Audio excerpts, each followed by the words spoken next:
अगस्त 1945 को जापान की धरती पर सुबह की हल्की धूप छा रही थी। हवा में शांति थी। लोग अपनी रोजमर्रा की जिंदगी जी रहे थे।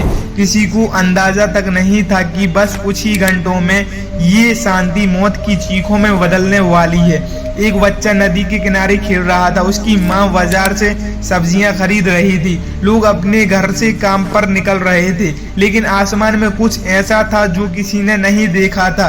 हजारों फीट ऊपर एक अमेरिकी बम वर्षक विमान धीरे धीरे जापान की धरती की ओर बढ़ रहा था। उसके पेट में छिपा था इंसानियत का सबसे खतरनाक हथियार, एक ऐसा हथियार जो सूरज से भी ज्यादा चमकीला और सेकेंडों में पूरा शहर मिटा देगा। इतिहास ने कभी ऐसा दृश्य नहीं देखा था। लिटिल बॉय और फैट मैन नाम के ये दो बम आने वाले दिनों में पूरी दुनिया की तस्वीरें बदलने वाले थे। दुनिया तो पहले ही जल रही थी, क्योंकि द्वितीय विश्व युद्ध का माहौल था। 1939 से 1945 तक ये युद्ध इंसानियत के लिए सबसे बड़ी त्रासदी बन गया था। जर्मनी का हिटलर, इटली का मुसोलिनी, जापान की सेना, ये एक्सिस पावर दुनिया को जीतना चाहते थे। वही दूसरी तरफ अमेरिका, ब्रिटेन, सोवियत संघ, एलाइंड पावर उनका सामना कर रहे थे। 1941 में जापान ने अमेरिका के पर्ल हार्बर पर हमला दिया।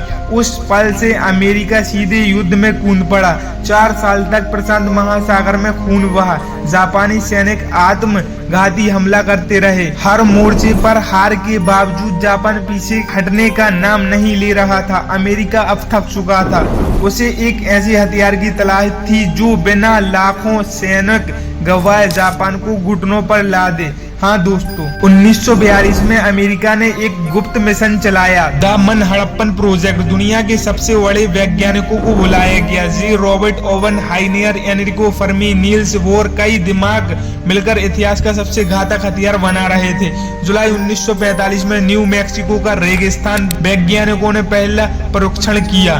ट्रिनिटी टेस्ट कहलाता था। जैसे ही बम फटा, आसमान आग और रोशनी से भर गया। जमीन कांप गई। वैज्ञानिक भी सहम गए। ओपनहाइमर ने गीता की वो पंक्ति दोहराई, अब मैं मृत्यु हूँ, दुनिया का विनाशक। अब अमेरिका के राष्ट्रपति ट्रूमैन के सामने ये नया हथियार था। उन्होंने तय किया इसे जापान पर इस्तेमाल करना होगा। 6 अगस्त 1945 को सुबह 8:15 पर अमेरिकी विमान एनोला गाय ने आसमान से एक एटॉमिक बम गिराया। लिटिल बॉय पल भर में हिरोशिमा शहर मौत के समंदर में डूब गया। 60,000 से ज्यादा लोग उसी वक्त खत्म हो गए। 70% इमारतें वहीं तहस नहस हो गईं। दीवार पर इंसानों की परछाई हमेशा के लिए छप गई। लोग चीखते हुए भाग रहे थे। किसी को त्वचा पिघल रही थी तो किसी का शरीर आग से जलकर अलग हो रहा था। एक माँ ने अपने बच्चे को सीने से लगाया, लेकिन दोनों आग में घिरे हुए थे, वहीं पर पिघल गए। हिरोशिमा अब बन गया था कब्रिस्तान। दूसरा हमला हुआ नागासाकी पर। जापान ने आत्मसमर्पण नहीं किया। अमेरिका ने दूसरा हमला करने का फैसला लिया। 9 अगस्त 1945 को सुबह 11:02 पर अमेरिकी विमान बैककार नागासाकी पर बम गिराता है, जो फैटमैन कहलाता है। आसमान सूरज जैसा चमका और शहर लपेटों से समट गया। 40,000 लोग तुरंत मारे गए। हजारों लोग घायल हो गए। रेडिएशन ने आने वाले महीनों में हजारों जिंदगियों को निगल गया।